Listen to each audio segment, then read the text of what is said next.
You need to do now, you know what your monthly rental income is, you know what your monthly net profit is.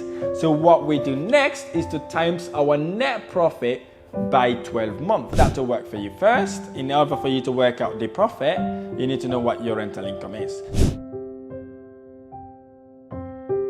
Look, in order to become a successful property investor, you need to understand and know what return on investment is and how to calculate your return on investment. If not, how would you determine whether an investment is a good investment or not? So in this video, I'm going to share with you how to calculate your return on investment to ensure you know how hard your money is working for you.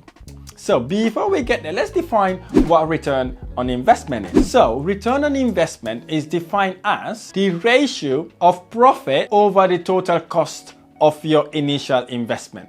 So in essence, basically is the profit you've made from investing in that property versus the initial investment, the amount of money you put in order to buy that property. Let's look at it this way. So your ROI formula should be your net profit divided by your initial investment times 100. That gives you a percentage figure that gives you the ratio over the initial investment you would have made. We will drill into this by giving you a straight, simple example in order for you to be able to work this out. So before we get there, let's determine how to work out your net profit. So the rent you receive from the tenant is what we call your gross rental income. This is the income you make without deduction of anything. So once you've received your rent, we have some other expenses. So the number one expense would be your interest. This is the interest you pay on the loan the bank lend you to buy that property.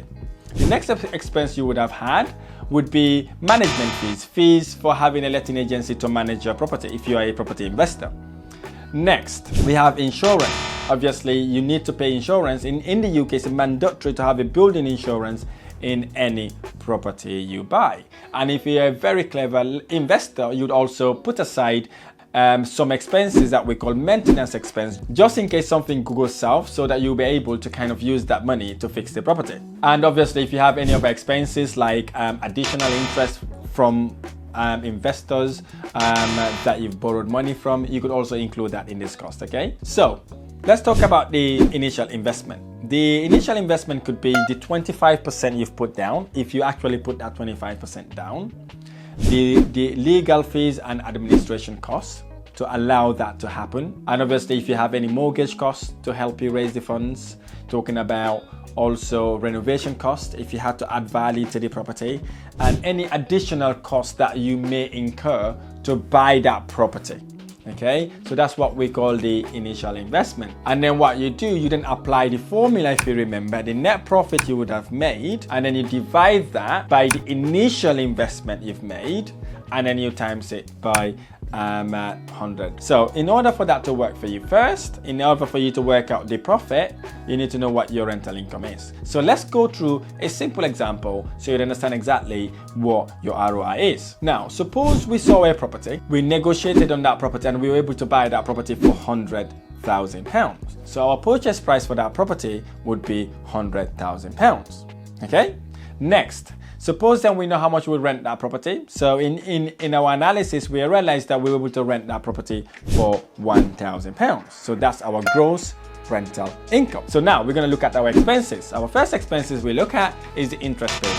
So how much is our interest payment? In this example, let's say our interest payment is about £312, about 5% of the loan we've borrowed, which was 75% of the £100,000, which is £75,000. Okay, that then allows us to pay about £312 for our monthly interest. So the next expense we've got in line will be the insurance. And again, let's say our insurance in this case is about £40 a month. So that's done. So we look at then the next one would be the maintenance. So how much this property may cost us to maintain should something goes wrong. If you're clever, you'd put in about maybe £100 or so just to keep that as float. And what I normally do, I work that out by timesing my maintenance by 10% of my gross rental income. Hence the reason why I've got that £100 there.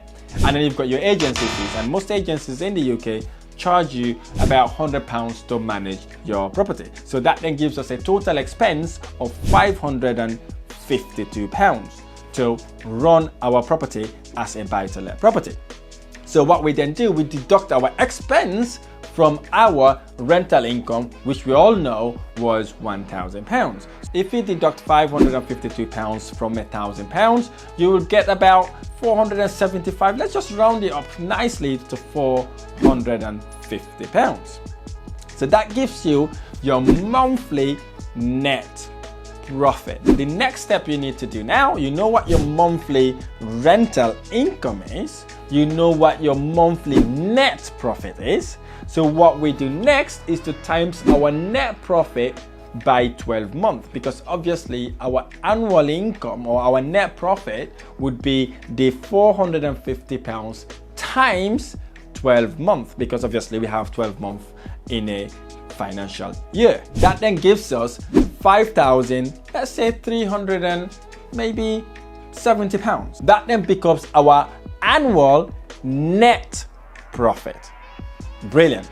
So now we're going to work out what our initial investment is. Some people call it entry cost, okay? Let's say our deposit, the 25% to buy the property, legal costs and everything, let's just round it up to be about maybe £30,000. So we put down £25,000 as a deposit and about £5,000 to actually do the legal costs and all the rest of the expenses, okay? So that's our £30,000. Let's say because we bought a buy, refurbish and refinance property that we need to renovate, let's say our renovation cost was about £25,000. So if you add the £30,000 on top of the £25,000, that gives us £55,000 initial investment. So that £55,000 is how much we have actually put into buying that property in order to be able to get that property to rent out to our tenants. So the next thing now we need to do, as you all know, you've got your net profit, which was the £5,370. You divide that amount by the £55,000, times that by 100%, that then gives you 10% return on your investment. So in this example then, we have made 10% return on our investment, meaning this is our ratio over our initial investment. So now this is where your risk appetite comes in. If you're looking for an investment, are you looking for anything over 3%?